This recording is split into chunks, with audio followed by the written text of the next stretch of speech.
the Cinematologist Movie Reviews, diagnosing cinema one movie at a time. Today we talk about Ghostbusters, the 2016 remake that is. With quite a controversial dialogue centered around this movie, there's a lot of political glamour and a whole bunch of argumentation going on around this reboot of a very popular 1980s comedy franchise. So with that said, we need to look at this objectively as its own thing for the sake of not starting a new argument. So is this a reboot that does good service to the original, but also makes itself its own unique product? Or is this a film worth diagnosing? Well, the first thing we're going to compliment is the cast with chemistry. Now, if we're not going to look at the old cast and compare it to the new, this one actually holds up quite well as its own new entity.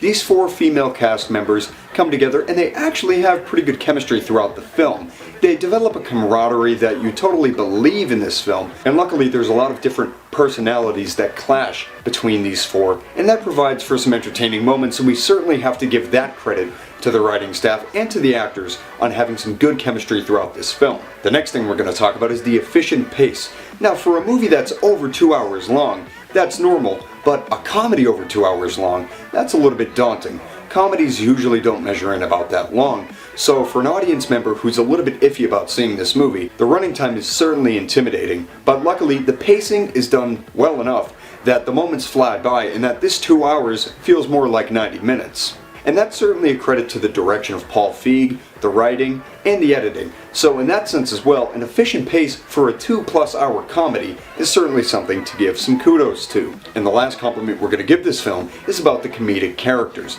Now, Paul Feig actually does create a couple of new memorable characters in this new iteration of Ghostbusters.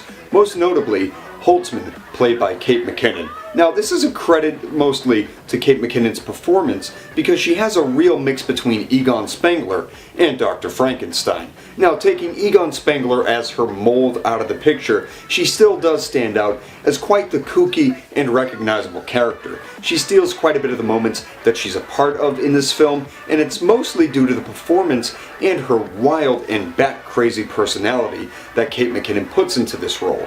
Now, this might be one that has audiences divided, but it's at least memorable. And with the addition of a charmingly dopey Chris Hemsworth, Paul Feig does create a couple of memorable characters that people will be able to latch onto when reflecting on the experience of dissecting this film. And with that said, why don't we look at the side effects to this film? Well, the first thing is that we have to notice there's a very benign first act of this film. The first 40 minutes is exactly what anybody scared of this movie would have anticipated.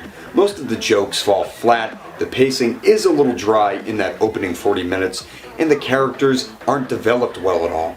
Those first 40 minutes are the hump that the movie has to get over and win its audience into. And after those first 40 minutes, the pace does pick up, the characters become themselves a little bit more, and they up the ante with the action and the motivation of the villain and all the other gags that they have going on in this movie. So after those first 40 minutes, the movie does pick up, but it's certainly something to remember when going into this film.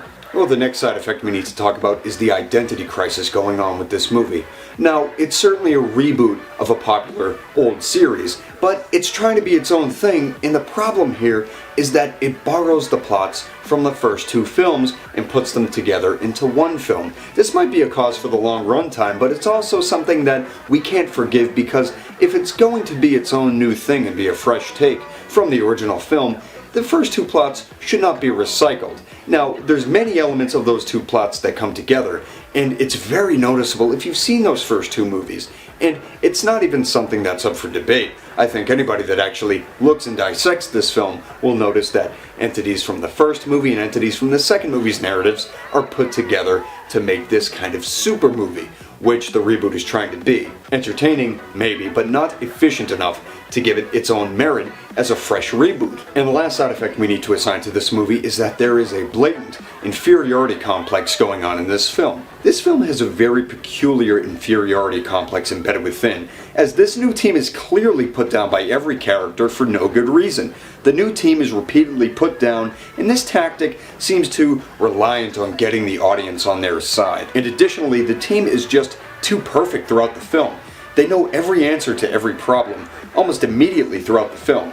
So any real sense of danger or adventure is almost non-existent when you take into effect these qualities. They're practically flawless, which makes them seem less relatable and less realistic than they were intended to be. So that's certainly something to really take into account when dissecting this film.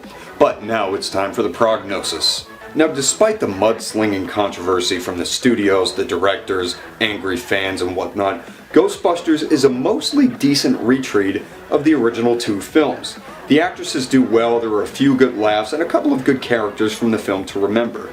I would prescribe this to anybody really open to seeing this movie, or anybody really excited for this movie.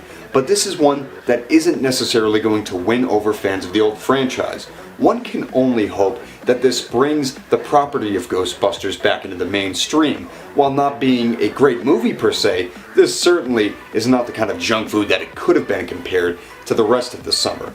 Now, for that reason, and this summer being quite a stale summer for blockbuster movies in general, I will very slightly prescribe this movie.